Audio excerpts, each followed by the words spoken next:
बैनुल-अक़वामी बाजार में खाम तेल की कीमतों में इजाफे को देखते हुए हुकूमत ने जुमे को पेट्रोल और डीजल पर एक्साइज ड्यूटी में 10 रुपए फी लीटर की कमी का ऐलान किया है। ये कमी फौरी तौर पर नाफिज हो गई है। हुकूमत के इस फैसले से तेल मार्केटिंग कंपनियों पर दबाव कम होगा और उन्हें फिलहाल पेट्रोल और डीजल की कीमतें नहीं बढ़ानी पड़ेंगी। वजारत खजाना ने आज जारी नोटिफिकेशन में बताया है कि पेट्रोल पर खुसूसी इजाफी एक्साइज ड्यूटी 13 रुपए फी लीटर से घटाकर 3 रुपए फी लीटर और डीजल पर 10 रुपए फी लीटर से घटाकर 0 कर दी गई है। वज़ीर खजाना निर्मला सीतारमन ने सोशल मीडिया पर एक पोस्ट में लिखा कि मगरबी एशिया बहरान के पेश नज़र घरेलू इस्तेमाल वाले पेट्रोल डीजल पर मरकजी एक्साइज ड्यूटी में 10 रुपए फी लीटर की कमी की गई है। इससे सारिफिन को कीमतों में इजाफे से तहफ़्फ़ुज़ मिलेगा। उन्होंने बताया है कि इसकी इत्तला पार्लियामेंट को भी दे दी गई है।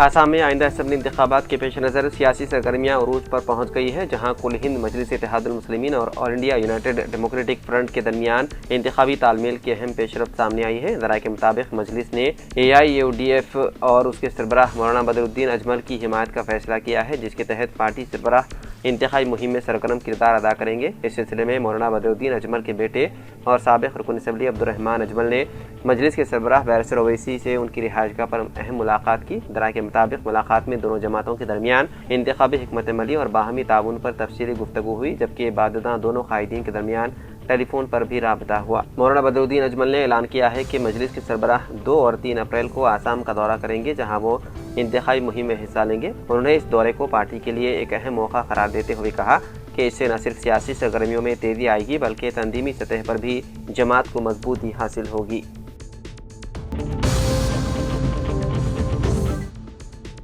तेलंगाना कांग्रेस लीडर और TPCC के वर्किंग सदर जग्गा रेड्डी को बड़ी राहत मिली है, क्योंकि नामबल्ली की खुसूसी अदालत ने उनके खिलाफ इंसानी स्मगलिंग के मुकदमा नाकाफी शवाहिद की बुनियाद पर खारिज कर दिया। ये मामला सन 2004 का है, जब जग्गा रेड्डी MLA के तौर पर खिदमात अंजाम दे रहे थे। उन पर इल्जाम था कि उन्होंने जाली दस्तावेज़ात तैयार करके 3 अफराद को अपनी बीवी और बच्चों के तौर पर जाहिर करते हुए अमेरिका ले जाने की कोशिश की। पुलिस के मुताबिक जग्गा रेड्डी ने रीजनल पासपोर्ट ऑफिसर को सरकारी लेटर हेड पर खत लिखकर उन अफराद के लिए पासपोर्ट जारी करने की दरख्वास्त की थी। यह भी इल्जाम था कि वीजे के अमल के दौरान जाली दस्तावेज़ात जमा करवाए गए। ताहम अदालत ने तमाम शवाहिद का जायजा लेने के बाद ये नतीजा अखज़ किया कि मुकदमे को साबित करने के लिए काफ़ी सबूत मौजूद नहीं है, जिसके बाइस केस को खारिज कर दिया गया।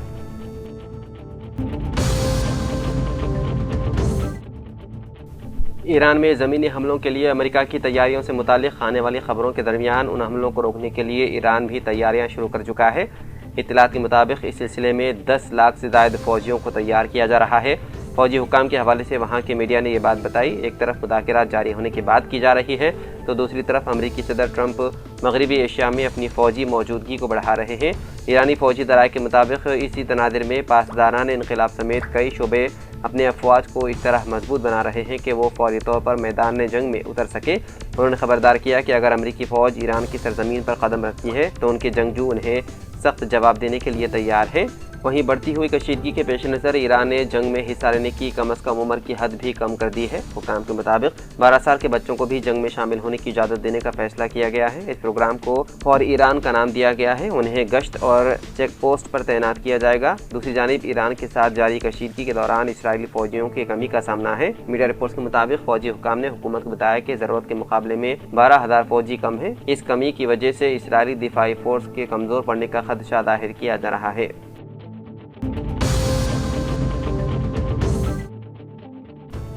ईरान जंग के तनाज़ुर में मुल्क भर में लॉकडाउन के खदशात से मुतालिक गर्दिश करने वाली खबरों पर मरकज़ी हुकूमत ने वाज़ेह और सख्त मौक़िफ़ इख्तियार किया है। मरकज़ी वज़ीर पेट्रोलियम हरदीप सिंह पुरी ने उन अफवाहों को मुकम्मल तौर पर मुस्तरद करते हुए कहा कि मुल्क गिर लॉकडाउन से मुतालिक कोई बात हकीकत पर मबनी नहीं है। उन्होंने साफ अल्फाज में कहा कि हुकूमत के ज़ेर गौर ऐसा कोई मनसूबा नहीं है और आवाम को घबराने या परेशान होने की क़तअन ज़रूरत नहीं। सोशल मीडिया पर जारी अपने बयान में उन्होंने अफवाहें फैलाने वालों को गैर जिम्मेदार करार देते हुए कहा कि इस तरह की खबरें आवाम में बिलावजह खौफ और बेचैनी पैदा करती है। मरकज़ी वज़ीर के मुताबिक हुकूमत सूरत हाल पर मुसलसल नज़र रखे हुए हैं और किसी भी मुमकिन चैलेंज से निपटने के लिए पूरी तरह तैयार है। साथ ही उन्होंने ये भी वादा किया है कि मौजूदा आलमी हालात के बावजूद मुल्क में ईंधन और ज़रूरी अशिया की कोई किल्लत नहीं, इसलिए आवाम को अफवाहों पर तवज्जो देने के बजाय सरकारी मालूमात पर भरोसा करना चाहिए।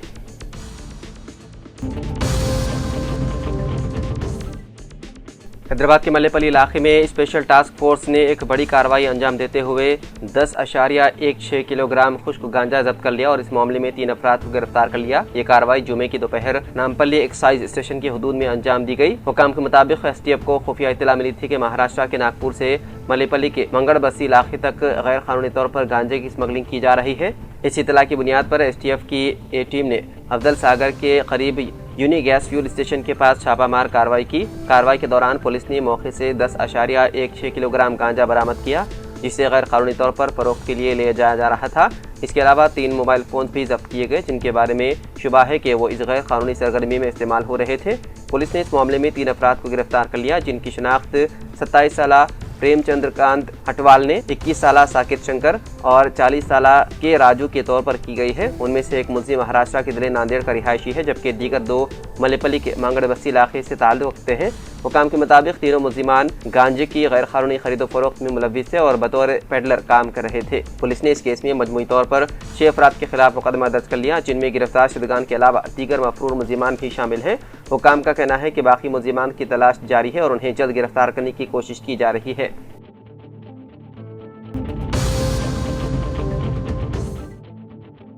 तेलंगाना के जिले यादाद्री भुवनगिर में एक इंतहाई अफसोसनाक वाक़या पेश आया, जहां आवारा कुत्तों के हमले में 3 साल मासूम बच्चा शदीद जख्मी हो गया और उसकी एक आंख ज़ाया हो गई। ये वाक़या जुमेरात को भुवनगिर शहर के तारक रामनगर इलाके में पेश आया। इत्तलात के मुताबिक मुतासिरा बच्चे की शनाख्त रियांश के तौर पर की गई है, जिस पर चंद आवारा कुत्तों ने अचानक हमला कर दिया।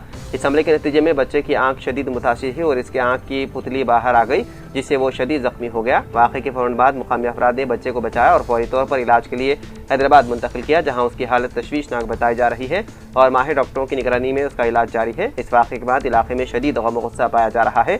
तारक रामनगर के मकीनों ने बल्दिया के खिलाफ एहतजाज करते हुए इल्ज़ाम आयद किया है कि म्यूनसिपल कॉरपोरेशन आवारा कुत्तों के मसले पर काबू पाने में नाकाम रही है। मुजाहिरीन का कहना था कि इलाके में आवारा कुत्तों की तादाद में मुसलसल इजाफा हो रहा है, जिसके बाइस बच्चों और आम शहरियों की जान को खतरा लाहक हो गया है। उन्होंने कहा कि इससे कबल भी ऐसे कई वाक़यात पेश आ चुके हैं, लेकिन हुक्काम की जानिब से कोई मौसर इक़दाम नहीं किया गया। मुकामी अफराद ने बल्दिया से मुतालबा किया है कि वो फौरी तौर पर आवारा कुत्तों के मसले को हल करने के लिए इक़दाम करे, जैसे कि कुत्तों को पकड़कर मुहिम तेज की जाए और हिफाजती इंतजाम को बेहतर बनाया जाए, ताकि मुस्तक़बिल में ऐसे वाक़यात से बचा जा सके।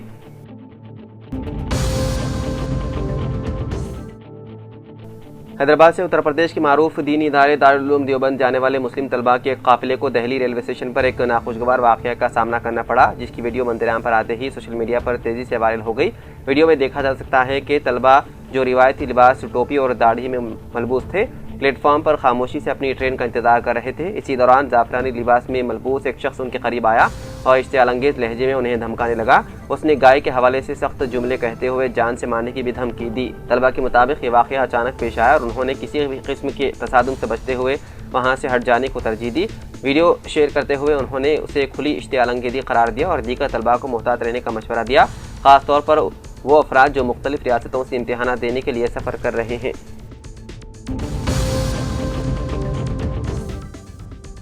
तेलंगाना में अरादी इंतजामिया के निज़ाम में एक नए दौर का आगाज़ होने जा रहा है। रियासती वज़ीर पी श्रीनिवास रेड्डी ने ऐलान किया है कि जदीद टेक्नोलॉजी से लैस इंटीग्रेटेड भू भारती पोर्टल को 2 अप्रैल से 5 मंडलों में पायलट प्रोजेक्ट की बुनियादों पर नाफिज किया जाएगा। रियासती वज़ीर ने महकमे revenue, survey, stamps and registration और NIC अहदेदारों के साथ इजलास के दौरान खिताब करते हुए कहा कि इस पोर्टल का मकसद किसानों को शफाफ, आसान और तेज़ खिदमात फराहम करना है।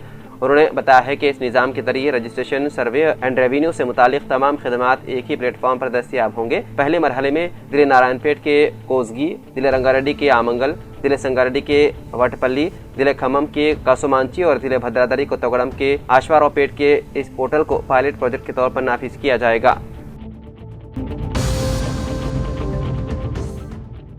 पेट्रोल डीजल की किल्लत व हमलो नकल में दुश्वारियों को देखते हुए खानगी पेट्रोलियम कंपनी नायारा ने तेल की कीमतों में इजाफा करने का फैसला किया। कंपनी की जानिब से पेट्रोल और डीजल की कीमतों में इजाफे के बाद शहर हैदराबाद में कंपनी ने कीमतों में इजाफा कर दिया।